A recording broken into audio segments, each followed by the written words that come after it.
Hello and welcome to the pointZero sessions, where we meet the people and explore the ideas shaping the future of manufacturing and supply chain. I'm Tim Coulthard, editor of pointZero by Manucore. I'm Maria Villablanca. I'm the co-founder and CEO of Manucore.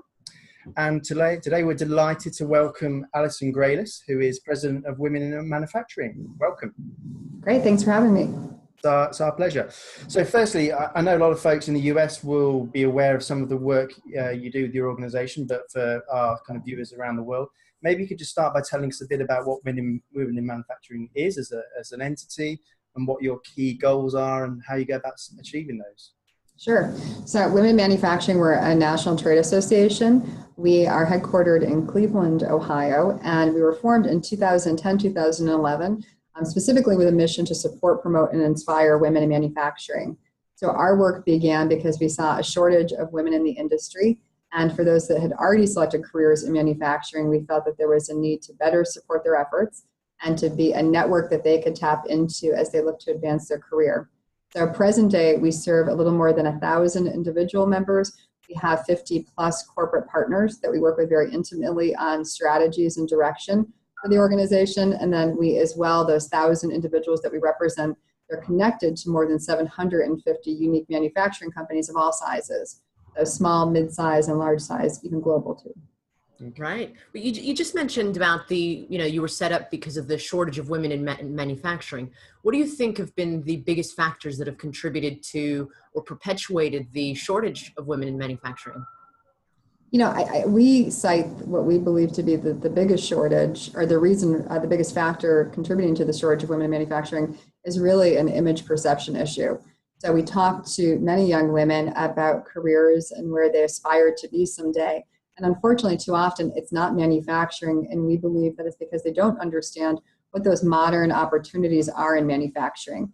They too often think of some archaic impressions of what manufacturing and industry work may be or what the skilled trades are, and so they don't really envision themselves having an opportunity there. So one of the key things that we focus on as an organization is working to impact and change that perception to something more modern, so that they understand that facilities of the future and facilities today are very high-tech, very automated, very industrial advancing, and something where a woman could very much well have a very profitable and fulfilling career.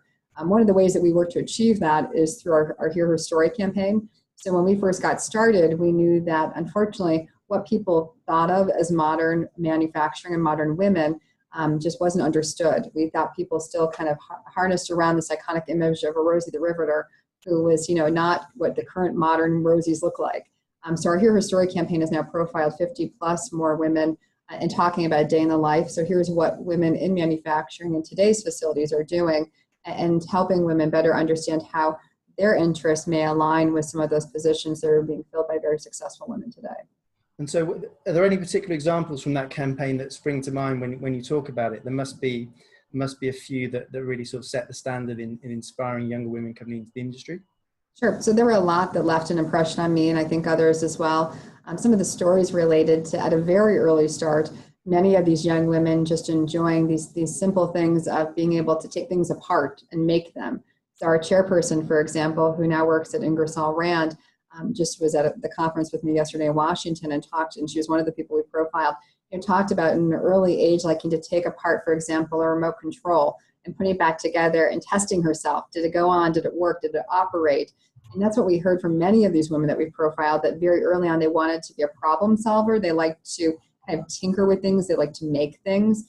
They often were not a traditional girlies girl. They liked to be adventurous. They liked to work in team settings, to often be outdoors, to never have a day that was the same. And all of those types of attributes and very nicely tie into what are their modern careers that they have in manufacturing.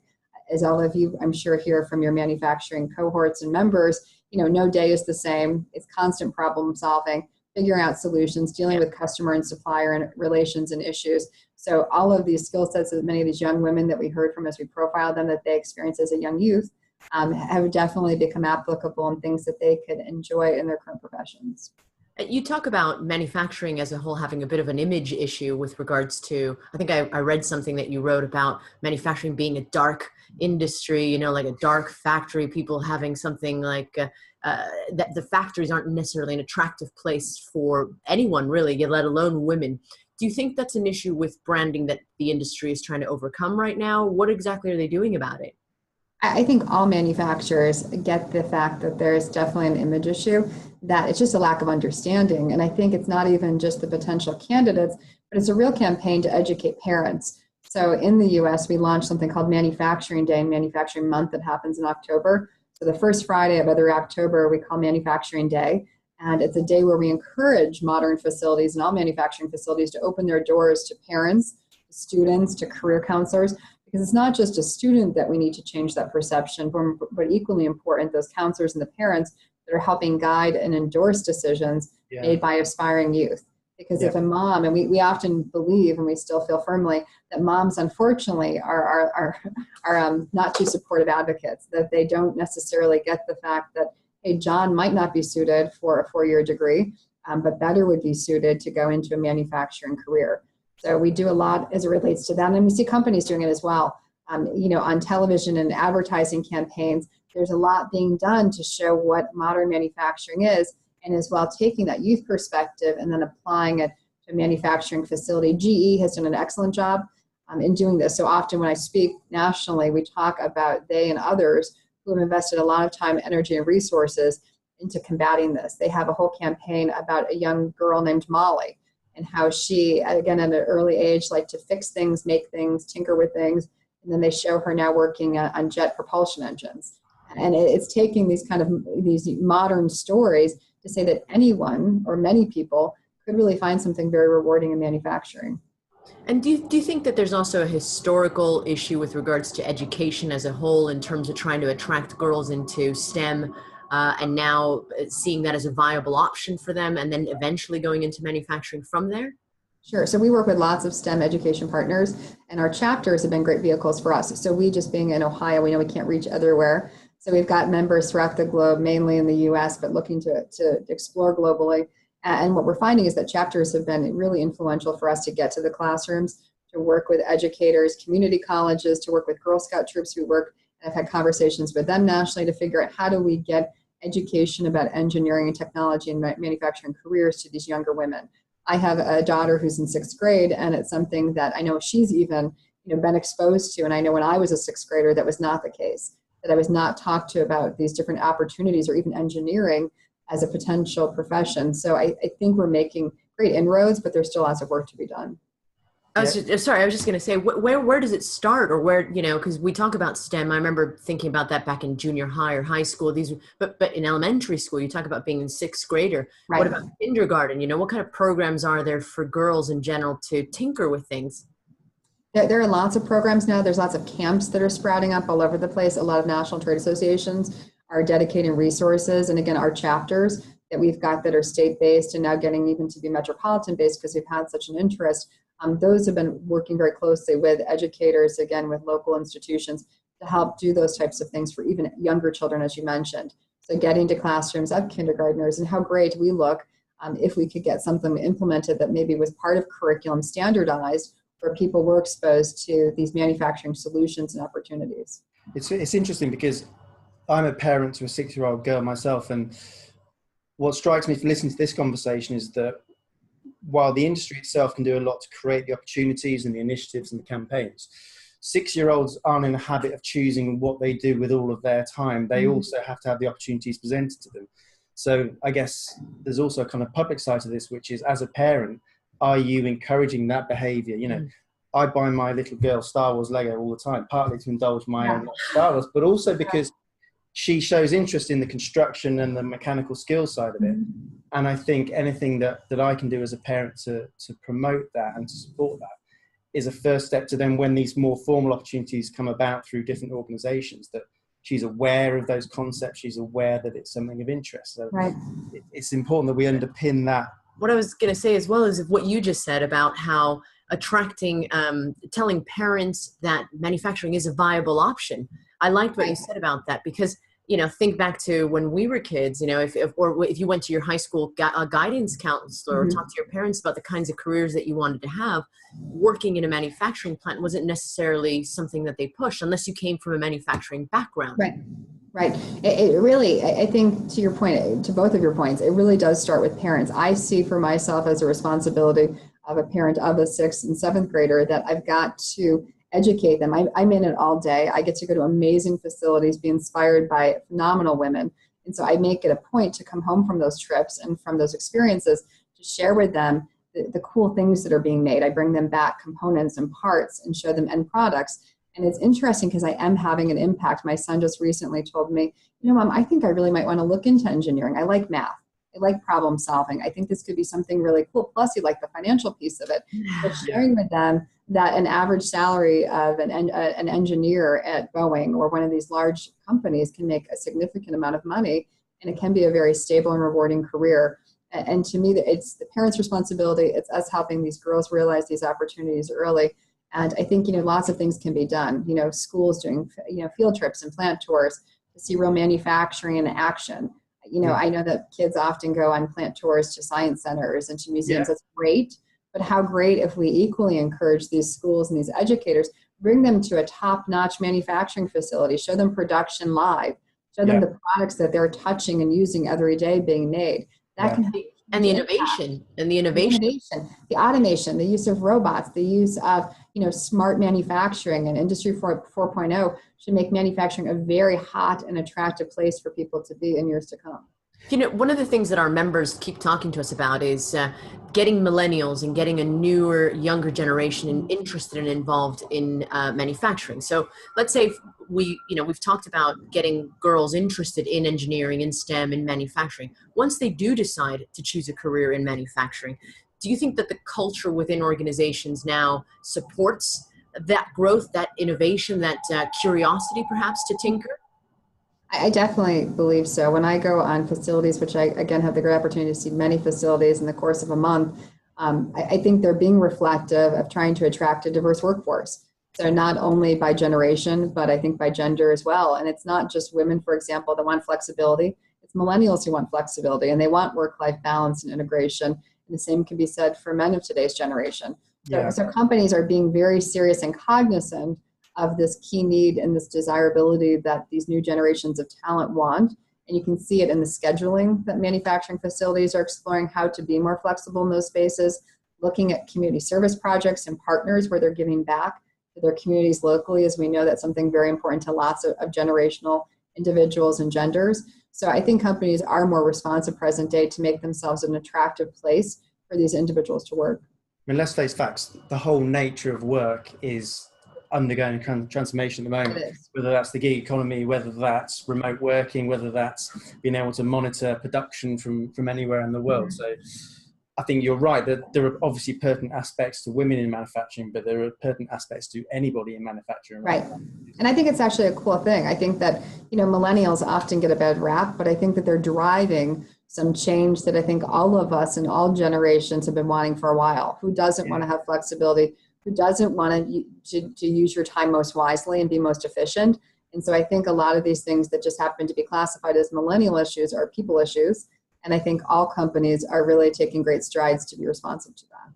Well, ultimately, a lot of these larger manufacturing companies that are pretty big and pretty, been around a long, long time are going to have to change quite a lot of processes, a lot of things to be able to support the kind of workplace or create the kind of workplace that millennials and women in manufacturing want to have.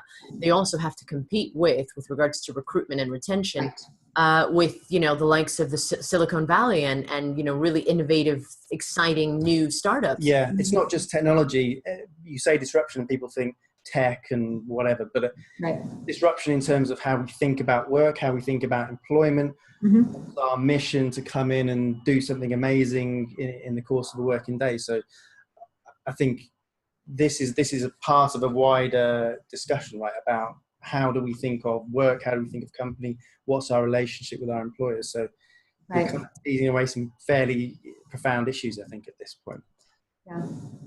With regards to any kind of, with these businesses, do you think there's been any kind of signs of improvement with regards to recruitment, retention, of hiring women in manufacturing?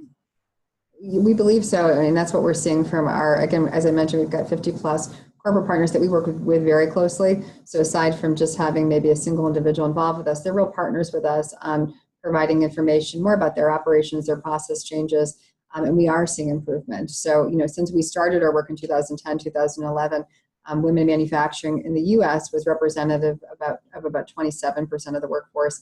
We now have jumped to this, not huge amount, but to a larger percentage of 29%. And we do believe that we've impacted that. What companies are doing has impacted that. And I think companies are getting wiser as they look to recruit. You don't send to your recruitment fair 5 individuals that aren't diverse, that aren't reflective of the type of talent you're trying to recruit. So companies are getting smarter. If you look at their advertising, their websites, their collateral, they also have very deep discussions internally about being a culturally inclusive environment. So I think that's been reflected in how they recruit and how they retain talent. A key retention strategy that many of the companies that we work with, we see them employing is using an affinity group. And if they aren't large enough size, because we know not all companies are big size and able to support that, I'm using us as an affinity group, that a smaller size company can tap women into our virtual learning, our in-person training, and those can be great tactics and techniques to retain your talent. In the grand scheme of things, a 2% jump is quite significant in 8 years? What do you think has led to these changes? Again, I think it's things that the companies are doing, it's things that we're doing, it's things that our industry is better supporting. We're better recognizing and celebrating women. You now see kind of startups of awards programs, you see features on women in manufacturing. If you look at some of the top Fortune 500 and Fortune 100 companies in the US, many of them are women-led. So, you've got head execs at places like PepsiCo and Ford Motor Company, or not Ford Motor Company, GM, and that's a change. I think that for us, and from what I know as a youth and a former young girl, if you don't see it, you really don't believe that you can be it. And so I think the better fact that we're highlighting female leadership and talent in manufacturing is inspiring. Well, that was going to be my next question, actually. That was going to be my next question, which is, do you think that there are good role models out there in the industry right now? There's lots, and it's wonderful to see them celebrated, both in a public forum and through professional communities. Conferences that I went to 10 years ago rarely had a female keynote speaker. Now I go to conferences on a monthly basis, and there's amazing, outstanding women that are presenting on automation and technology and are great experts in their areas.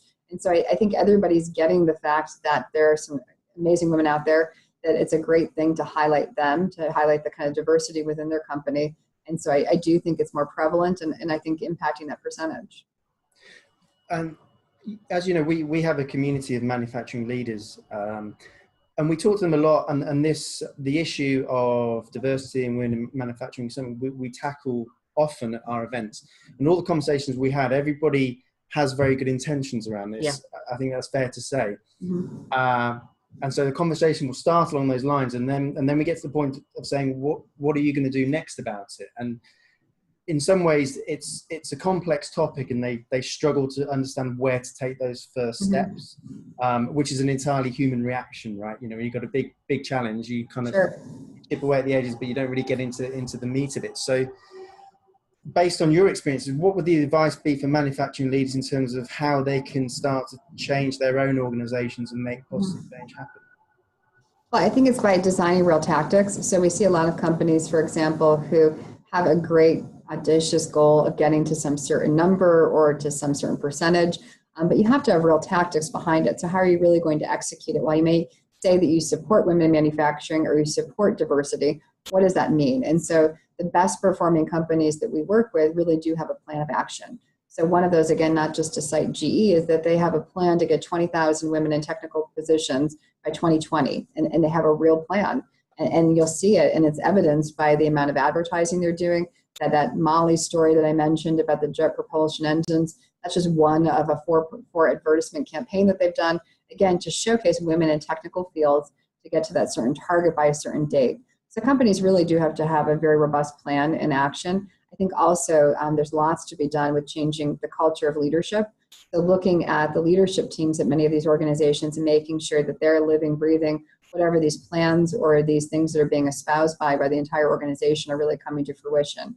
So there's lots of different factors. One of the things that we're working on is with those corporate partners, coming up with some recommendations for how companies can be most inclusive and to be most supportive of a diverse environment. So our corporate partners that we work with, many of them have directors of diversity and inclusion or directors of human resources. So we're actually working with a small task force of them to come up with a real action plan that companies can look at and at minimum benchmark to say, okay, where are we in comparison to these? And then what things could we employ that are working for other organizations? And a lot of this focus, I think, it has been around recruitment and awareness and visibility. Mm-hmm. When companies, let's say, are successful in hiring more women into their manufacturing operations, what can they do to support them along their journey, whether that's development or progression or mentorship, seniority? Right. Are there any particular ways you think that can be done successfully? Sure. So especially for the small to mid-sized company that doesn't have an affinity group or an ERG, we encourage companies to use us as a resource. So when I first started the organization, what I found is that so many of these small to mid-sized companies, they had a single one or two individual females at their facilities, especially those smaller sized companies, and they felt very isolated and alone. And so we tried to be that network for them to tap into. I mean, your retention rate is going to increase and improve if a female feels supported at their place of work. And so if they don't have this robust group of women, why not use us as a network? And so we do an online network where women can join our community, where they can talk live with other women that are part of our membership. They as well can identify mentors that they might want to work with. So if they're in aerospace, they can search and do a sort to find a female who's an experienced, mature woman who's in aerospace, for example, that they might want to have coffee with or just do an online chat with. So we try to support that type of connectivity. And that's a huge piece as it relates to retention. So mentorship, not just even mentorship, but looking at sponsorship as well. So helping women get educated as how to find sponsors, how to find people that advocate for you. Because mentorship is great, but you also have to have someone who's introducing you to those right opportunities and bringing you to those right meetings or making you aware of those right situations that you should be at to help advance your career. And formal education too, I would say, is another thing. So we provide education as it relates to aspiring managers. We also have education for executive women. So we're looking at more formalized programs that, again, if companies don't have their own internal training programs, we try to be that resource for them that they can tap women into. And the best part of it is they get not only education on how to be a better supervisor, manager, et cetera, but they also are building a cohort at that same time of then women from all over the country that they can talk with year round. If they need support or advice or expertise, they then have that network they may not have had already. I'm interested, when you create those connections, whether it's through your initiatives or through other initiatives, are there certain kind of topics, let's say a younger woman coming into manufacturing who's being mentored, are there certain issues or challenges that come up again and again, or do they tend to vary? I think there's lots of core topics that we find. So we look at core competencies, and then that's kind of what we match a lot of our programming and events on. But many of those core competencies, as you might guess, relate to communications. So, there's different things that you need to know about communications as an early start individual in manufacturing or any profession at that. And then you look at communications as it advances as you rise the ranks, and there's different things you need to know about media crisis and executive communications and communications with your teams. So what we try to look at is a set of core competencies, such as communications, as well as negotiation and globalization and innovation, and there's a whole set of them. And then we look at what parts of that topic matter are applicable to people who are early career, mid-career, and more advanced career. Okay, which sounds like a good blueprint for anybody to be successful, right? Those are skills and competencies which are going to propel anyone, I guess, through their And we were talking earlier about a little bit of collaboration. Tell us a little bit about the meeting that you just went to in Washington. Sure. So, since I started the organization, I have been nothing but blessed with lots of people that I've been able to collaborate with. So when I came up with the concept for Women in Manufacturing as a national trade association, and we also have an education foundation that supports our education and training initiatives, I was blessed to have many longstanding organizations that were very supportive of our start and that we got the opportunity to work with. So we've just created something called the Coalition for Women in Industry. So we know we have a powerful group that we represent, but how powerful to collaborate with other national trade associations that are in lots of different pockets of manufacturing. So yesterday we had a full day meeting with, for example, the Society of Women Engineers and the Society of Manufacturing Engineers and the Manufacturing Leadership Council and many other national big organizations that represent themselves, 20, 30,000, 40,000 individual members and companies. So the power of our voices together can have a much greater impact. So our discussion yesterday was about, okay, how do we really have a bigger impact on changing that perception, for example, of manufacturing? And a lot of our discussion yesterday had to do with training. So we have a huge skills gap here in the United States, with anywhere, depending upon the source, anywhere from 400,000 to 600,000 open jobs in the next 10 years. So how can we as a collaborative work to help get more women in manufacturing if we know that they can be part of that solution of the skills gap? And then we also talked about how do we better support the needs of blue collar, hourly, and production workers. Those are the people who most need us often, but they have the less flexibility or least flexibility to get to an in-person meeting or to have even an email address that we can reach about training. So we talked a lot around strategies of how do we help these women who maybe had started at an hourly place within a manufacturing facility. How do you get them to aspire to someday be a leader in a manufacturing organization? So we're excited to collaborate with all these groups. So what we've asked all of these organizations we met with yesterday is to become a member of the coalition through a pledge to say, yes, we will support this initiative and we will devote some resources to it. And then for us, again, we'll come up with some key priorities for 2018. Well, I would imagine that it just widens the network, with more collaboration, it just means that you give a bigger chance to talk to a number of different people in a number of different areas, which I guess helps for mentorship. It helps for this peer-to-peer networking that you were just talking about as well. If you were to come across a woman who would be or a young girl looking to get into manufacturing, why now, and why should they? So I highly encourage, including my daughter, to consider a career in manufacturing someday. I mean, I am blown away by going and meeting with the women members that we've got throughout the country that are doing such amazing things. It is a rewarding job. There are such opportunities. These women tell me of their career stories and going overseas and having amazing assignments, working on some high-tech things that we're using every day, helping to make engines in the planes that they're transporting us places, and making the appliances that we're using in our kitchens. And I mean, it's really amazing stuff that they're making, empowering, and they're getting paid very well to do it. So to me, it's a great career to talk to a young individual about considering. And as well, there's great flexibility in looking at how do you take these skill sets that they may have already and these interests that they have, and they very much can align in a manufacturing career. That's a fantastic message. And also, what strikes me is that anybody that works in manufacturing could and should be an ambassador and an advocate for it as a profession, because what you've outlined is exciting, it is innovative, it is future looking.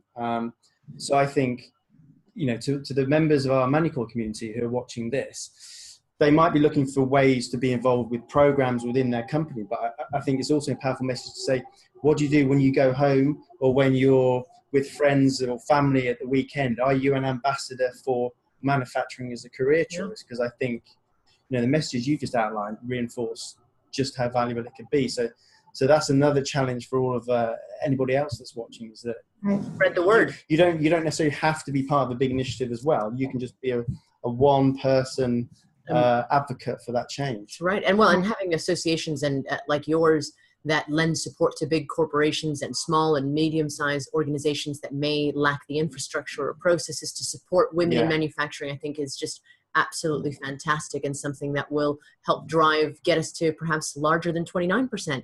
Maybe by the time we talk, it's 31%, hopefully. I would love nothing more. I'd love nothing more. And our goal is to get to a 50%, or that real equity in manufacturing. And I think as you spoke about people being ambassadors, we encourage companies to look at their teams and how do you get even an hourly worker to be that excited ambassador for your company as they go home at night and as they're talking to their networks about what they do each day. Have pride. I think it's great to wrap things up on a positive message. I think there's lots there for people to think about, and real things that anybody can be doing when they get home this evening, when they go to a friend's barbecue at the weekend. So we'll leave it there, encouraging everybody to be that ambassador for manufacturing. In the meantime, Allison, thanks so much for joining us. It's been thank you for having me. Stimulating chat. Thank you, and keep doing what you're doing. I think you're doing fantastic work. Great, thank you.